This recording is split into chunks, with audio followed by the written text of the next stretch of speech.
you love me, then just say it with your chest.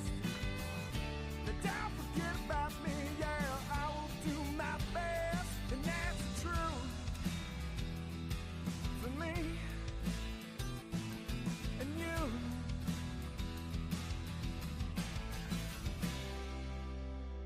And those baby blues, yeah, those baby blues.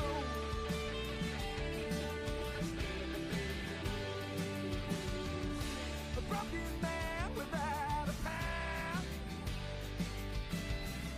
a vagrant aimless without a mouth.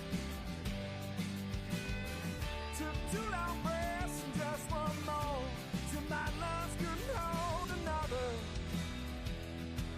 For you and me.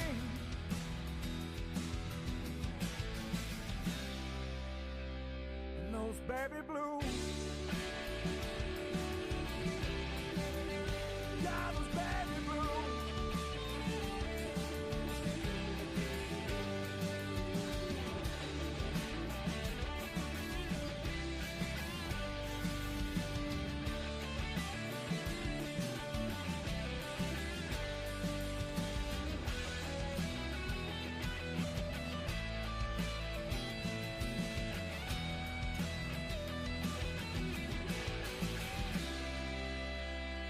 Those baby blues.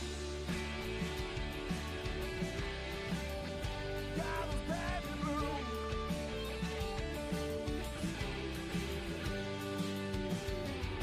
A broken man without a past, a vagrant aimless without a mouth. Some kisses your cheek and then grazes your neck, makes my lips so damn jealous. For you and me.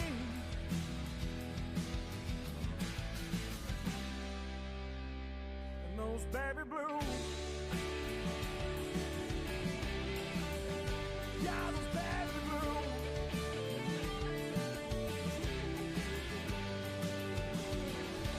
Take my picture with you when you go out west, those baby blues.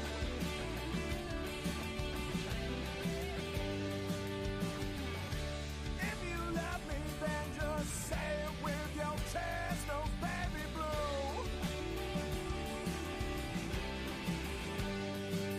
Now, don't forget about me, yeah, I will do my best, those baby blues. Yeah, that's true for me and you.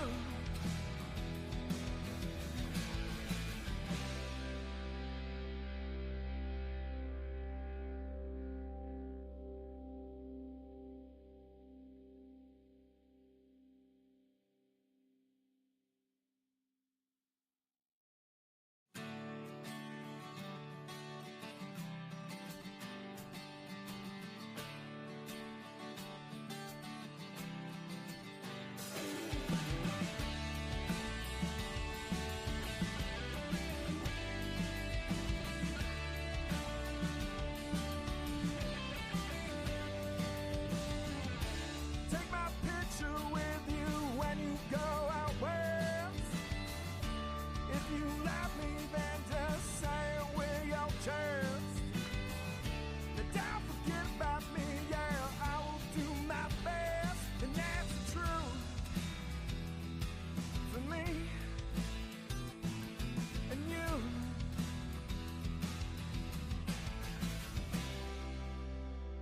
And those baby blues. Yeah, those baby blues.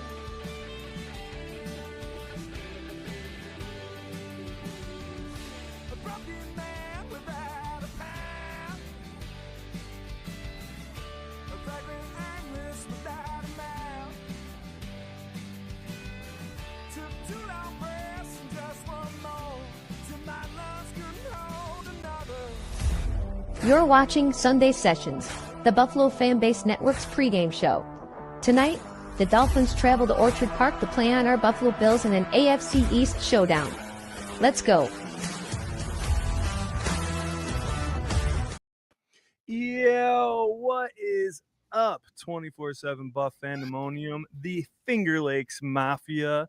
It is your boy Swank here on another beautiful Sunday sessions, an hour before kickoff with my boy, the smoothest voice in Buffalo Bills podcasting, and my brother from the Buffalo Fan Base Network and beyond, Mr. Ryan Thomas from the Thomas Takes Sports Podcast. RT, what the hell's up today, buddy?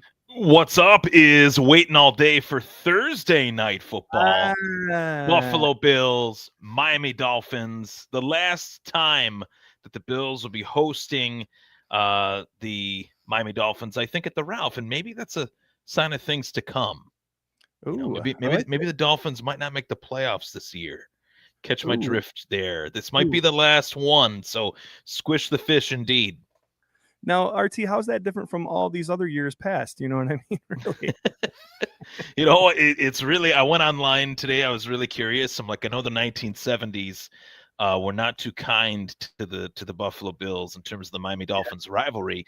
So the all-time series, including postseason, is 62-60-1. With Miami with a slight little lead, but we know Josh Allen's only lost to the Dolphins twice. So hasn't been so good for the Miami Dolphins since 2018 against our Buffalo Bills. Let's keep that good feeling going, rolling right on through another prime time game, the second one in 3 weeks as such for our Buffalo Bills. Guys, want to let you know we are part of the Buffalo Fan Base Network. Super proud to be. Also sponsored by 26 Shirts. Go to 26shirts.com. See what Del Reed and the gang got going on. The flyest, trendiest threads. And you can help out a family right there in Western New York. Feel good, look good, do good. Go Bills. All that good stuff. 26shirts.com. Go and check them out. I want to let you guys know this is a very special Sunday sessions. And I kind of let RT know in a goofy way, and he didn't know what I was talking about at all. It was really funny. But Jerry, if you're new to the 24/7 Buff Fandemonium or Sunday sessions, I have another show called The K-Gun Report I do with my two buds, Jerry and Scott Reed, and we do that every Tuesday night at 8:30 p.m. right here on the same network. RT has a show on that network called the Thomas Takes Sports Podcast. He throws out Wednesdays at 8. Wednesdays at 8. One day, next day, right after K-Gun, you get the K-Gun, you get me. Wednesday at 8. It's like the old Nick at Night. You know what I mean? It's like, okay, I know what's on Tuesday. Now I got Wednesday to look forward to. Yeah, dude. It's like where I Love Lucy and your Thelma and Louise or something. I don't know. Leave It to Beaver. Beaver. I like that one. Let's do that. Let's roll with that. Sick. So in all of this, while I'm talking, we have 409 of you chiming in live with us. Thank you so much. You can leave a comment and we'll throw it right up here. Get your comments and your takes and your questions in. That's what we do in this tight little half-hour window. We'll be going until 7:30, getting you ready for this game. But we are streaming live right now. Your face and my face, RT, are on a huge drive-in theater at Rose City Drive-In in Newark, New York, which is right down the road from me, man. Home of the FLX Mafia. We started it right here in Phelps and Farmington and Benton. And so Jerry gave them a call and they were cool enough to put us up there and like the stuff. So we're larger than life right now, I guess, bro. That's pretty awesome. I always knew one day I would be on a drive-in movie screen. I thought it might be like a commercial, maybe a like extra part in a movie, maybe. The Bills holiday special. Bills holiday special was calling my name, man. The extra part got kicked out, but I'll take it. I'll take it for sure. And anyone that's tuning in at the drive-in right now, maybe take a picture of us. I'd love to see, tweet it at me at Ryan Thomas Take or at Swank 247BF. And yeah, we'd love to see that. We'd love to see that. Love to spread the word. Yeah. And also chime in on YouTube or X or Facebook. And like I said, any takes or comments. I want to know if you are listening to this or watching this at the drive-in, shoot us a comment, man. I want to throw it up and see who all's out there. It sounds like a great time. And there's been a little bit of whispers of maybe trying to do an event out there And Ooh, I might love be that. for an away That'd be game or something. You know Yeah. what I mean? Hell yeah. Guys, we are here to serve you. And I got to tell you, my favorite part about this show, RT's favorite part about this show, is the inactives come out right as we go live. And for your viewing pleasure, here they are. Now, if you follow Buffalo Bills PR, they put together this beautiful graphic that I love way more than the one on the regular Bills site. I've kind of been obsessed about it since week one. It gives you all the inactives, but it also gives you the full 53 man for the day too. So not only do you know who's not playing, you know every single position group broken down who is playing. So I don't know if you cheated or not, RT, and that's okay if you did. But I never do. I I know. always save it. That's I what I love save it. about I'm very, very particular about that. all right, there were some big question marks coming into this week. There were some people that we knew, and they are on this list. But let me read this list to you guys here. We have Curtis Samuel, another healthy scratch. He has become a usual suspect on this list. Jordan Hancock, he was iffy to go. He is inactive today. Jamarcus Ingram is inactive. Matt Milano, who we knew, that came out yesterday, I believe, him and Ed Oliver. And then two other usual suspects, Chase Lunt and Landon Jackson, all inactive. Now, there are two slot corners on this list, RT, that are not on this list, that were rumored to possibly be on this list, in Taron Johnson and Cam Lewis. Both are active today. And for me, I think that's got to be the best news of the day. What do you think? I agree. Miami's best, I guess I could say, bread and butter is to spread things out, with multiple receiver sets, 3 wide receiver, 4 wide receiver, sometimes even 5. So spreading out the Bills secondary, which is already a little bit thin in certain areas in comparison to previous years, especially at safety. Even though last week was a sign of good things, it's a different matchup. Each week's a different week, different game plan. So I'm happy that both of those guys are out there.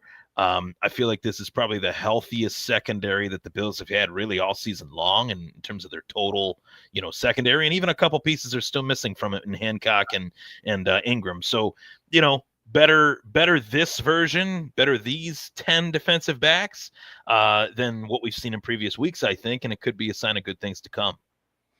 Absolutely. Don't forget, and I think we all are at some point, Max Harrison is still hopefully coming back week 5 here. And wouldn't that be so? Or at least practicing, knock on wood, hopefully week 5. So yeah, our corner room, our secondary is definitely beat up, but funny that it is as healthy as it's been, right?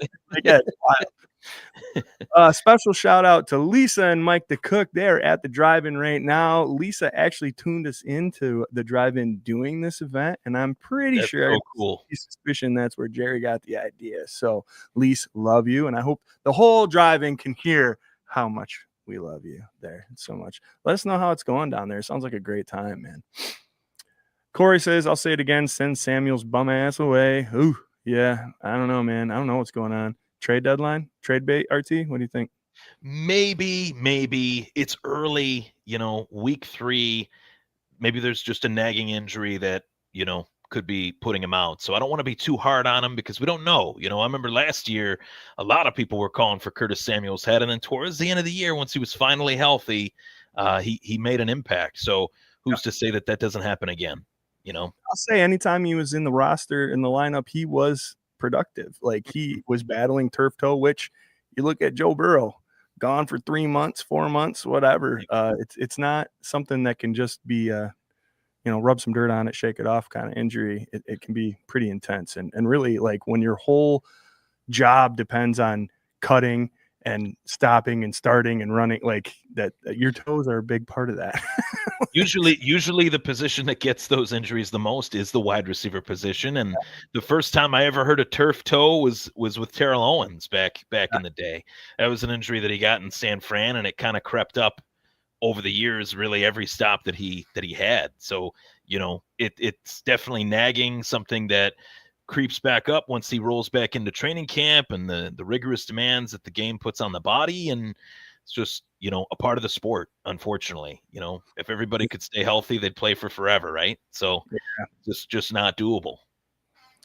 hopefully, that's Josh Allen's. That's all I want for Josh Allen is that whole stay healthy, play forever thing. Just play forever / as long as humanly possible. Yes, that's my that's the camp I'm in. As long as I'm around, dude. That's all I want. Yes. As long as I'm around. Yep. John Robert, are you posting the new 53-man roster? Yeah, this is the game day roster right here that we have up on your screen, John. You add all those numbers up, they equal 53. Like yes. So they just look kind of spread out because it's got quarterback 2. It's got each unit kind of numbered, but I love this, Swank. I'm right there with you. Like we're kind of football nerds for solid graphics, I think. And when they started putting this out with the PR team, I mean, they even have specialists. It doesn't even say kicker. It doesn't even say punter. It says specialists. I love that. I think that's human cigarette really cool. Prater, just right at the top of that specialist list. That's my right at the top, number 15. I love it. It really is cool, man, because you can kind of see exactly how they break it up. And I really love like the defensive line part of this. I really love seeing who suited up. What are we going for today? What's going on? And it's the same as it was last week. And these snap count numbers, this rotation has started to dial back slightly. You're getting a lot more Bosa. You're getting a lot more Gregory Rousseau on the ends. Sure. And I bet you're going to see Daquan quite a bit at tackle. But these rookies are holding their own. What a great job they did against the New York Jets last week. And reps are just so important. So go ahead. Let's go. Get in there against Achane. See what's going on. I want these guys to get all the snaps they can get, especially against an opponent like the Miami Dolphins, who seem to be slightly struggling as of late, RT. Let's kind of shift our focus to what do you see from these Miami Dolphins, and what do you think could pose a problem to the Bills' defense today from the Miami offense? Yeah, that's a great question, right? That's the $1 million question. I think with the 0-2 Miami Dolphins thus far, a lot of people would look at the Dolphins the last few years and they'd say, okay, their best players are Tyreek Hill and that's when I'd say, okay, maybe 2-3 years ago, but these last 2-3 years, I'd say Devin Achane and Tyreek Hill. It's really hard for me to like any Dolphin. I don't want to root for a particular Dolphin at all. So anyone at the drive-in tuning into this show, don't think I'm a Dolphins, but I do respect the guys that can play the game well. Obviously, it's we're football fans too. And Devin Achane's a really good player. He's somebody that you do have to game plan for because Miami knows very well by now some of the limitations that Tua has. So meaning as far as sometimes he's a little bit apprehensive to stretch the field when he has to step into the pocket, which means Devin Achane's got to be right there for him to throw to. And that's where Devin Achane really does a lot of his damage in space because he is such a speed threat. He's one of the fastest running backs in the league. I would argue maybe even the fastest. So with that can come screens, delayed runs. I even saw them do a little bit of a jet sweep with Devin Achane last week against New England, which went for like 8 yards. Little things like that. Mike McDaniel, he's got to really have every tool piece in his back pocket because he needs it. This team is 0-2, Swank, but they're desperate. They're desperate to get a victory, especially in the AFC East, away on the road. They need to win this game just as much as any team, I think, in this week's upcoming slate. So I think Buffalo really has to key in on Devin Achane, forced to really spread the ball around to his wideouts and to his tight ends, which outside of Tyreek Hill, Jalen Waddle in this one's a little banged up, so they will be relying on Devin Achane much, much more. And Devin Achane really hasn't had that good of a year. I would know firsthand. I got him in the K-Gun fantasy league. So, he hasn't really done anything. So this would be the game that they'd want to get him going and take some pressure off of Tua. But Buffalo in particular, using their coverage linebackers, Dorian Williams is a pretty good coverage linebacker. He'll be filling in for Matt Milano. I'm expecting to see, somebody on Devin Achane really throughout the game and in the passing game. So limiting those passing opportunities to A-Chain is extremely important. Make him beat you in between the tackles. He's a little bit of a smaller running back, so it's a little bit harder for him to run in between the tackles in comparison to catching, passes in space out of the backfield. I think that's a great take, man. And I think that the key to all that is the in space, right? Mhm. Getting him the ball in space outside, trying to make opportunities where he can utilize that speed, because I think the Bills are really going to be dialed in on him as part of the run game. And then, of course, they'll be dialed in on Tyreek and Jalen Waddle. He's a little banged up. He was questionable during the week. We'll see how he goes. It's kind of been the story of him for the beginning of this season and even parts of last season, durability and availability. So we'll see what he has to offer tonight. But H.N., man, like, he is so good, so fast. I'm way more worried about what you're saying with the screens, with the short out passes. Those kind of things are where our linebackers are going to really have to dial in and be on their P's and Q's. And with that, inactive is Mr. Matt Milano. We have been robbed week 3 of the duo that we had been robbed of for the last 2 seasons in Terrell Bernard and Matt Milano. But I got to say, man, I really like Dorian Williams. I don't think that there's too much of a step back. I know who Matt Milano is. I love who Matt Milano, when he is healthy, plays as. But Dorian Williams, man, he is a solid replacement. And I think you're going to see a little bit of Buffalo Joe in there tonight, too. I love that. I love the Lancaster legend himself, Yes, Buffalo sir. Joe. I love to see it. He made a really good play, actually, coverage-wise, on a kickoff return, kind of closing the the alley, and then it alluded to the tackler, kind of let the wave of coverage guys kind of come in and take down the kick returner, which if he didn't kind of move that way and angle that way, it wouldn't have set an alley, really. It would have set a huge wide alley for the kick returner. So the little things like that for Joe Andreessen are so important. And tonight is a really big opportunity, as you mentioned, for Dorian Williams, and potentially for him as well. Yeah, 100%. I love it. The other thing I want to talk about a little bit is Tua Tagovailoa. This guy, I think, is exactly who you and I thought he was this whole time. Right? Slow start in the beginning, and then kind of started getting those Hail Mary, bomb it down, hopefully Tyreek can run underneath it kind of balls. And he had that season and a half where it was like, wow, he could really turn it on if he wants. And then here we are, last season, this season, where it's like, okay, you can't be one-dimensional. You can have all the speed in the world. You can huck it as far as you want. People are going to figure you out. That's not, for a guy like McDaniels, that is not as creative of an offensive strategy as you would think, right? You got all these speedsters, and he likes to get a little tricky, a little goofy out there and throw some weird stuff at you. But really, I think last season and even the beginning of this season, like, this offense is bland and vanilla and not firing at all the way I would think a McDaniels would want it to. And as you were talking a little bit about this hot seat situation, the owner came out and said if they are not competitive in Buffalo, there are going to be some changes, which to me means if you lose in Buffalo horribly, which my score prediction, and please put yours in the comments, my score prediction shows that they will lose horribly. We're going to see a McDaniels firing announcement, I think, tomorrow morning. That's where I'm at with all this. I think the owner's completely done with messing around. The culture in that locker room, everything that's going on, even to his presser. Did you see any of the presser they were talking about? He did give some respect to Josh and all that stuff. But self-admittedly was like, I just can't do those things. Yeah, I just, everything, we talked about this Tuesday, which this week has been amazing because Tuesday I got the chance to hop on with you on the K-Gun. Then I did my show the next day. And now today we're sitting back here again. So this is really awesome. 3 days in a row. It's been a lot of fun.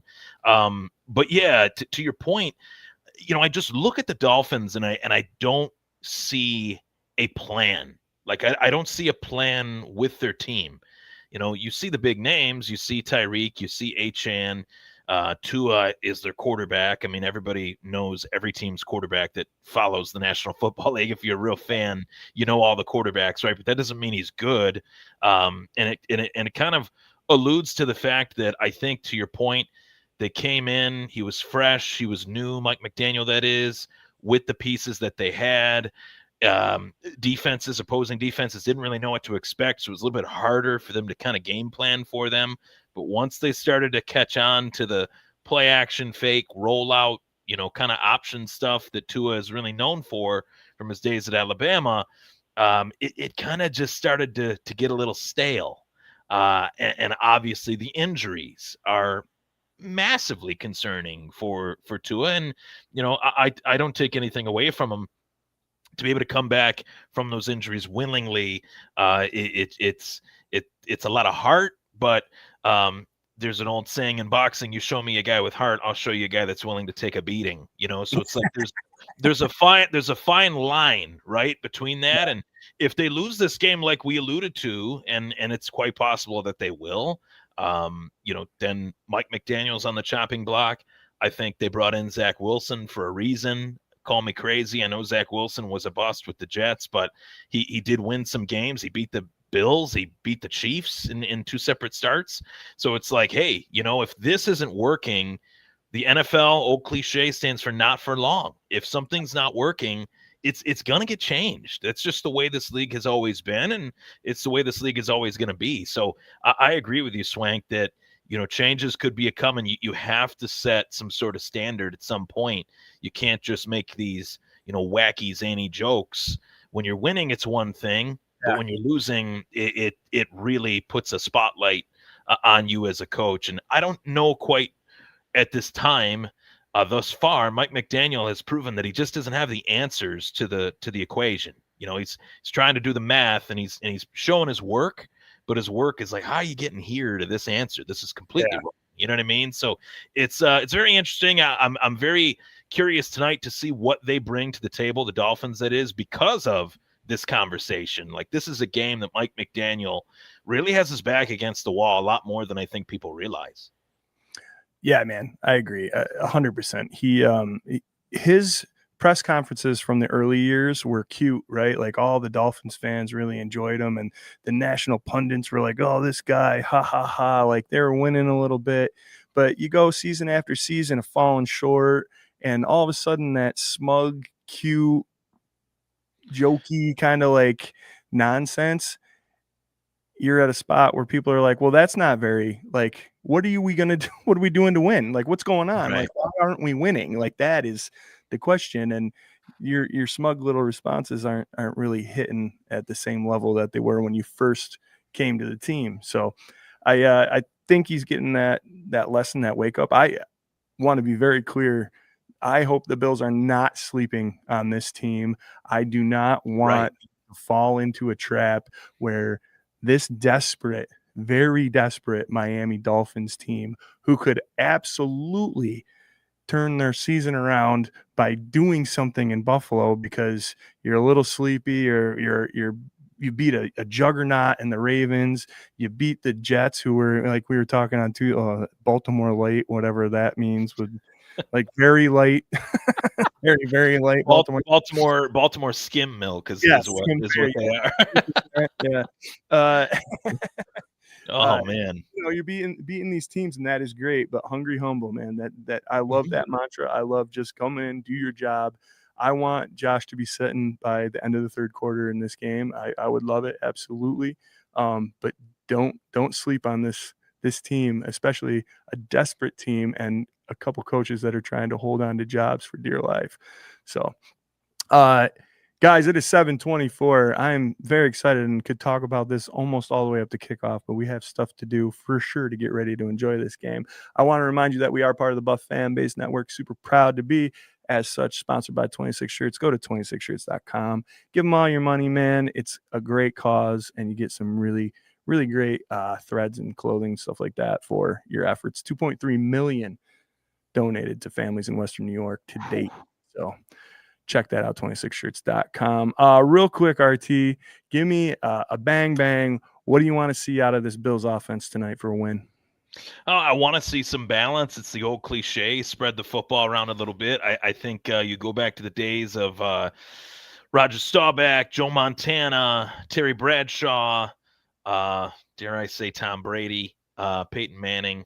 Got to throw those guys out there. Brett Favre, all those great quarterbacks, John Elway, Dan Marino, Jim Kelly. What they're able to do really well is spread the football around to multiple receivers, and all the haters out there for the Bills, non-Bills fans, even maybe some that claim to be Bills fans, that said that they don't have enough weapons and things like that. I want to see Josh Allen show that we got more than enough weapons. I think they got an emerging wide receiver in Keon Coleman. I've really loved what I've seen from him through 2 weeks. I know last week was a little bit of a downer, but there were some missed opportunities. He was open a few times, and Allen just didn't really see him with all the nose stuff that he had going on. I think he was just a little off. But not the just bloody. Yeah, just for him, it was just bloody. But yeah, I mean, Keon was doing his thing in week one towards the end. That's what largely I think led that comeback. He was really the safety valve for Josh Allen. I'd like to see a little bit more of that, as well as Khalil Shakir, as well as Kincaid, Knox. We talked about that Tuesday. I feel like Josh Allen and Dalton Kincaid just quite aren't there yet. They're just not quite there yet. Hey, no better time to do it than what I think will be the last time we host the Miami Dolphins at Old Orchard. So Dalton Kincaid, a little healthy dose of him, and James Cook. Let's give credit where credit is due. He's looking like he's definitely worthy of that paycheck thus far. So I want to just see a balanced offensive attack and see Buffalo just be a freight train out there and use their weapons to their advantage. I love it. I'm right there. I want to see dominance, win in the trenches. This offensive line is top 3 in the league. I would say they're the best in the league. And with that, you can do so much. I would really love to see that balanced attack. Everybody hates that word balance. I don't know why, but balance. Let's go. I want to see a lot of James Cook like we have the last couple weeks, but I got a name for you, RT, and I'm going to throw it right into my X Factor. And this is that kid everybody was rooting for in training camp. That kid that got 1 target last week, and it was a little too high for him. Tyrell Shavers. Ooh, all right. Let's go. I'll jump to it. My X Factor, his first touchdown tonight. Mr. Shavers in front of the home crowd on prime time, whooping up on the Dolphins. It might be in the fourth quarter, and it might be from Trubisky, but I want Shavers to get his first touchdown today. I'll never talk smack about Mitch again after what he did last week. It's a trip. Ice in his veins, 32-yard just dot over the middle. That was beautiful when Allen was, rushing the blood out of his bloody nose. Just a bloody nose, not a broken nose. Just that was broken. But hey, Tyrell Shavers, I would love that because I had an extra spot on my team. I had to put somebody on IR, and I'm like, you know what? Good old Tyrell Shavers is still out of here. He's like 12% owned, so who knows? Save him for a rainy day. You never know what could happen in this league. So tonight could be the night. Could be the night. I love that. Tyrell Shavers, your X Factor. That's it. Okay, I'll give you mine. I'll go to mine. So. My X Factor, I actually think my X Factor is going to be on the defensive side of the ball. We talked about him on Tuesday through the first 2 weeks. Joey Bosa has looked like Joey Bosa, the real Joey Bosa, the Joey Bosa that made him an all-pro with the Chargers. He's looked great. 3 forced fumbles, 2 games. I talked about Tua being a little bit afraid to step up in the pocket. Well, if we flush that with the young blood that we got, TJ Sanders, flush the pocket, force Tua to step to his left. He throws left-handed. If Joey Bosa's on that side, I think Joey Bosa is going to get a pick tonight. I really envision a like batted ball, kind of Chris Kelsey, Monday Night Football, Dallas Cowboys game with the Buffalo Bills from a few years back, almost 20 years ago. I could see that taking place again.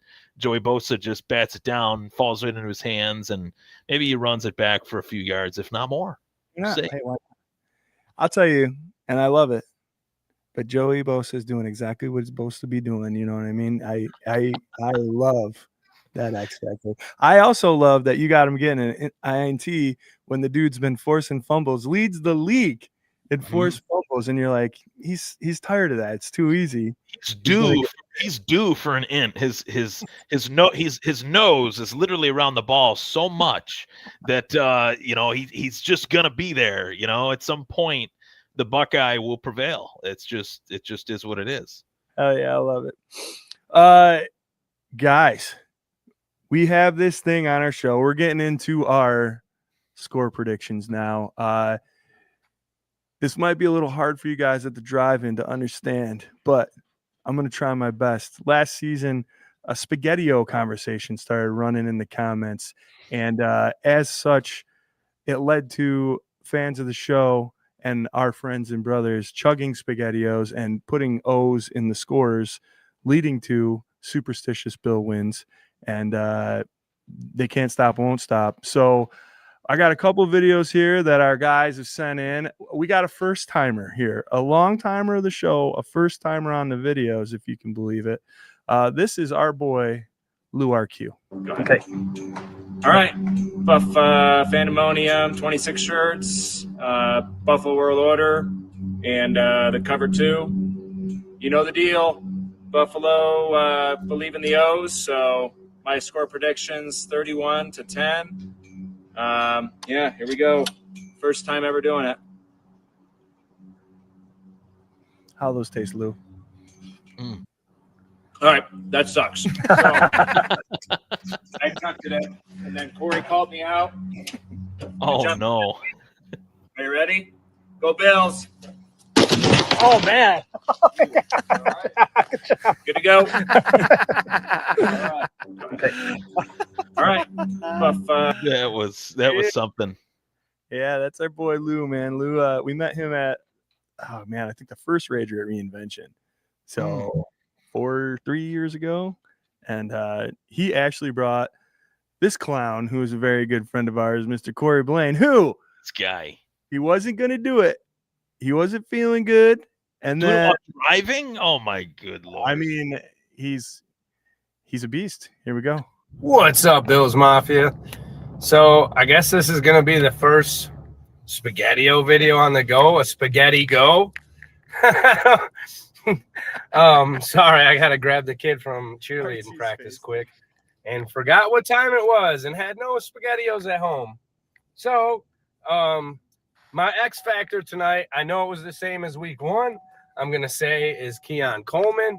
2 touchdowns. The offense should be having fun halfway through the second quarter tonight, messing around, doing whatever we pretty much want. So that's my X factor tonight. Score, I'm going to say 50-10. We're putting up a 50 burger. I know I said 48, but I changed it. It's going to be 50-10. Power of the O's. Go Bills. Safety.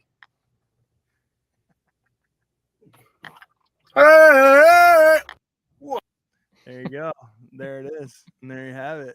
Man, you're adding a safety to your score? Hey, dude, let's go. He was on it looked like he was on a turn while he was chugging those Spaghetti-Os. Yeah, dude. That's awesome. I want to do one more.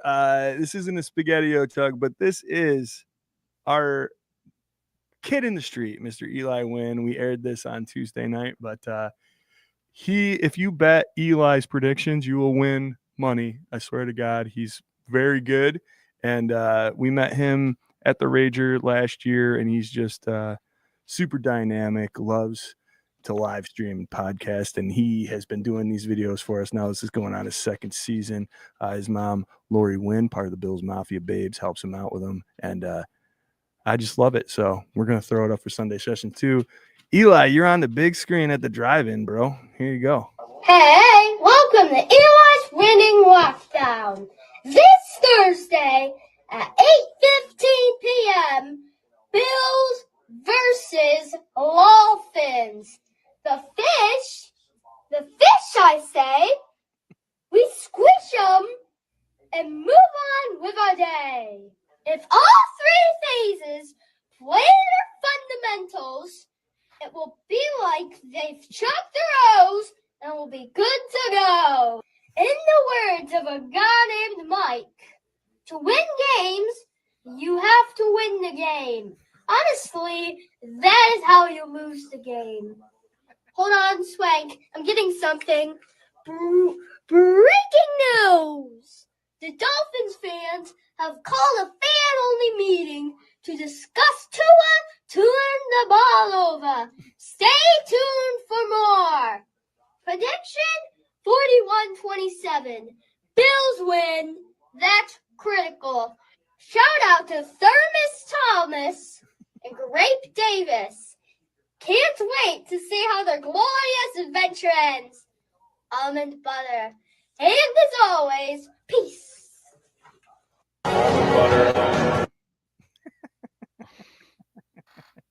That's our boy Eli, man. He is Eli. He's way more in the now than I am, man. I don't.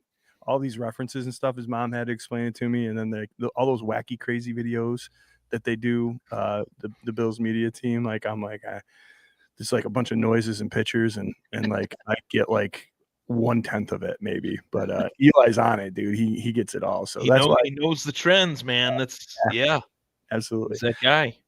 Hey, hit us up with your score predictions in the comment. We're gonna run through them real quick. RT, give me your score prediction for tonight, please.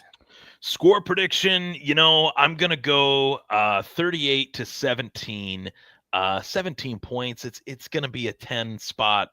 I think the majority of the game that Miami will have. But towards the end, once the Bills are playing like their third stringers and stuff like that, maybe Miami will get a late touchdown. I think this is just going to be one of those games where people realize the difference between the Bills and the AFC East again. You know what I mean? We just saw it last week with the Jets. The Bills didn't even have to have the reigning undisputed MVP really do much of anything last week in order for them to beat the Jets. I'm not saying that's going to be the case against Miami, but what I'm saying is this Bills team is pretty dang good. It's a lot better than I think what maybe even I realize, or what even you realize, Swank. We talked about it from the top. This defense hasn't really been healthy at any point this year thus far, fully healthy. They're as healthy as they've ever been this season, but they're still not fully healthy. Guys like Maxwell Hairston, on the comeback trail. So I think this is going to be a solid win. I'd be remiss to believe that the Buffalo Bills wouldn't show up and show out for the 70,000 strong plus that'll be at Old Orchard Park, New York tonight. The Ralph Highmark Stadium, Rich Stadium, whatever you want to call it. It's the last dance. With that, I think there's going to be some special moments in this game, maybe in the first half. Might be some cardiac moments here and there. That's just the football gods, the theatrics kind of talking. But by the end of it, we'll know very well who's the best team out of these two, and who's the better team out of these two is the Buffalo Bills. 100%. I mean, I'm good with a mild drama for like the first half of the first quarter. And I'm thinking it's going to be action movie, Arnold Schwarzenegger blowing Dolphins up for the rest of the game. No matter who's back there wearing the jersey, it's going to be a slaughter. And I love it. I absolutely love it. My score prediction, Power of the O's 35-10. We're right there in the same spot. I think this game is going to look kind of similar to the way it did last week, only I think you're going to see a lot more of the passing game early on. It's going to be fun, man. I am so jealous of anybody that is sitting in that stadium. I'm so jealous of anybody who's watching us on a drive-in big screen theater right now. We got to get out there for those games, dude. Fun. That's it, though. 35-10. Appreciate you guys tuning in. There's 976 of you tuning in live with us. And again, thank you guys so much for hanging for Sunday Sessions, the official pregame show of the Bills Mafia, the Buff fan base. That's right. The originators of the Bills Mafia right here in your living room and on your drive-in theater screen. RT, tell the people what your final thought is. Tell them where to find you. Love you, brother. Thanks for doing this. Yes, of course, as always. So, final thoughts. I mean, what a time to be alive as a Buffalo Bills fan. We're in the thick of the Josh Allen era, year 8. We're also in year 9 of the Sean McDermott era. And dare I say it, I'm not going to say dare I say it because it's truly what I believe. I believe that Sean McDermott these last 2-3 years is a much better coach than he was in his previous 6 to 7. He Oh, yeah. knows what he's got in Josh Allen, knows what he's got with a young supporting cast around him that I think is only going to get better due to playing with Josh Allen, as well as Joe Brady calling the plays. You got Bobby Babich at D coordinator. Dare I say it, I think this is probably the most in unison staff that Sean McDermott has ever had. So that's what's led to this, success last year that many people didn't expect in the mainstream. Guys like you and me did, but it just shows we're a little bit smarter, dare I say, than those. Dare I say, maybe. I think obsessed. Maybe we're just a little more obsessed. Yeah. Okay. That's fair. I'll take that.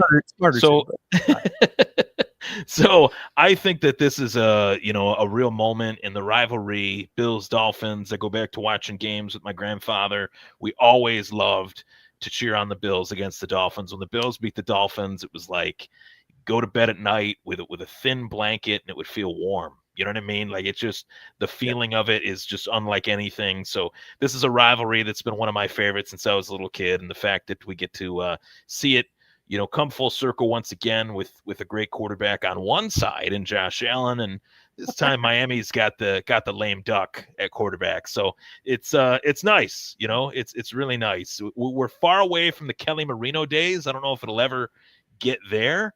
But we got one half of the good quarterback in this rivalry. So that's what you're going to see. That's the difference tonight. One team's got a quarterback, one team doesn't. And tune in post-game show Wednesday at 8. Recap Thomas Take Sports Podcast live Wednesday at 8. Buffalo fan base. I'll be recapping the first 3 games. Actually, I'm going to do a little bit of a kind of composite show because it's going to be a little bit between this game tonight and the next game. I believe it's against the Saints, week 4, Sunday Night Football, maybe, or no, Sunday football. Sunday, I think regular. Okay. Sunday night's coming though against the Patriots. Sunday Saints at Bills, 1:00. Yep. So yeah, I mean, we got the Saints, we got the Patriots, we got the Panthers, the Falcons in like the next 4. This schedule is, I'm not trying to look ahead. I'm really not, but this schedule is pretty cake, given the way the teams have looked that we've played and the way that, they look, now that we haven't played yet. My expectations are through the roof to really finish this season as a memorable one and close out the Ralph the way it's meant to be closed out with the Super Bowl win. Absolutely. 100%. I love it. I think I'm so excited. Chills. I'm so excited for it. I think it's not just that the Bills are playing well. It's not just that the schedule seems a little more favorable. And we all know how these games can go. None of us are saying, like, we've lived it. I'm almost 42 years old. I've seen all of it in the last 42 years. I know what can happen. And that's why I didn't turn the game off week 1. I know what can happen. Usually it doesn't happen for us. And I think that's the difference. This season, it feels like it can happen for us. We got a little bit more of a favorable schedule. Realistically, I think that we beat our toughest matchup and maybe the toughest matchup for anybody else in the NFL week 1. I think we did that, and it didn't matter how we did it, but we did it and then cleaned it up for the next week and then did what we were supposed to do against the Jets. Yeah. Washed them. And like I said Tuesday, RT, when you were on, man, the NFL should be scared that Josh Allen didn't do anything except for manage that game, which totally capable of just doing that. But that is literally the least we've ever seen Josh Allen do. And he didn't make mistakes. He didn't play horribly. He just didn't have to do the thing that all of the national pundits have said is the reason why the Bills are successful. Mm-hmm.